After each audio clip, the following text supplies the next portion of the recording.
Oh no, crash and another car involved in it. It was the number 4, and look out, we could have had 4 cars involved.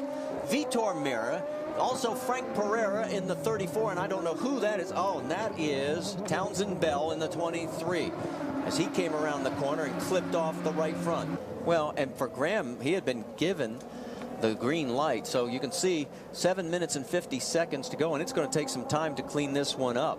And Vitor Meira, who had a great run going, unfortunately is now in a DNF position. I think he's overlooking at the right front because he's trying to claim that obviously he had them coming on the inside. Not enough room, nope.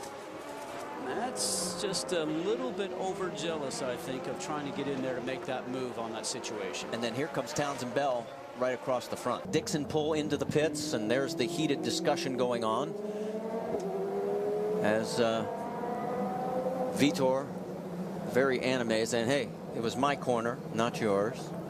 But you saw on side-by-side, Scott Dixon ended up clipping one of the alligator strips, trying to get around Thomas Scheckter, and this is what happened. Now we're just 155, 160 miles an hour, top gear at the end of the front straightaway, and I just don't see how Elio was going to get that put through there, because as you're on your way to the turn, with all the parts and the debris falling over the cars, including the 15 car of Buddy Rice, now we're on board with Elio on the nose cam, going along the front stretch, goes into the turn.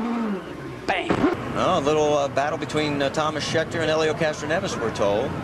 Yeah. Hey, we need a cart. So we'll check in on that. Let's go back and take a look at that. There goes Scheckter on his scooter. Here's the confrontation. Neither one very happy with the other. Charles Byrne, the head of security right there, making sure that Elio does not get too close to Scheckter. But you know, this is certainly common, certainly because of the situation, because you're aggressive on a racetrack. You have to be as an athlete and race car driver. Under the yellow, A.J. Foyt calls both of his cars, Mike Groff and Scott Sharp, into the closed pits. Both suffer penalties that took away any chance to win. A.J. Foyt was smoking. Levine dives to the inside, hits the brakes and gets by Tracy. Listen to the crowd. They absolutely went berserk. Oh, Tracy's on the curb. He breaks the front wing. Tracy and Levine make contact. Tracy nearly gets into Wilson. Levine has a puncture, I believe. Oh, so Tracy's run Allmendinger off the road. PT's an idiot, you know. I hate to agree with Sebastian on anything, but I might have to agree with him on this one. You know, he's the dirtiest driver out here. You know, he messed up. He ran into Rodolfo, and he just drove me straight into the grass to hold me off, you know. And I don't know if that did anything to my race. I don't know if I could have got Justin, but, you know, all from there on, I was having to chase him down. And, you know, the Bridgestone tires were great, but, you know, if you ran them too hard, you were going to abuse them. And I just had to run too hard to try to get around him, to try to catch Justin. And from then on, it was just a catching game. He probably has a right to be. I blocked him pretty hard, and you know, it was a shame for what happened, because I was faster than Rodolfo. I was catching him 2 seconds a lap, and you know, I got by him on this restart, and then he dive bombed me. We touched. He got a flat. It screwed my exit up, and AJ was coming, and I said, shit, I'm not letting him go by, and I blocked him hard. So you know, I ended up getting a penalty. You know, probably I deserved the penalty, and you know, we had to come from the back twice. So you know, we had the fastest car out there. Just didn't have any luck today. Right from the beginning today, what happened?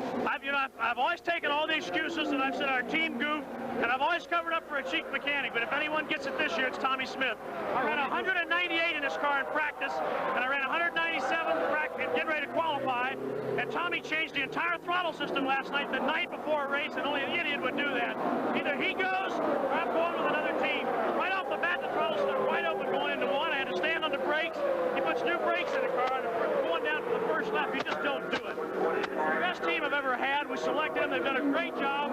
Tommy should have been let go, and I'm not making any excuses, and I'm not griping. We're going to stay here. Dane Bolton, the special's going to go out. At the end of the race, we're going to be there. So I'm not quitting. We're going to be there. You're not going to fire him yet, then? Huh? You're not going to fire him yet after the race. No, Tommy's not working on the car anymore. It's not a such thing as fire him. I begged the man. I've put up with him since 1972. He won't listen. You don't make changes the night before a race. You just don't do it. I talked to 6 top drivers. You do not do it, but he does. Salt Walter, and we understand Tommy Smith has left the pit, although they're still working on the car, and is picking up his gear in Gasoline Alley and is going to leave the racetrack.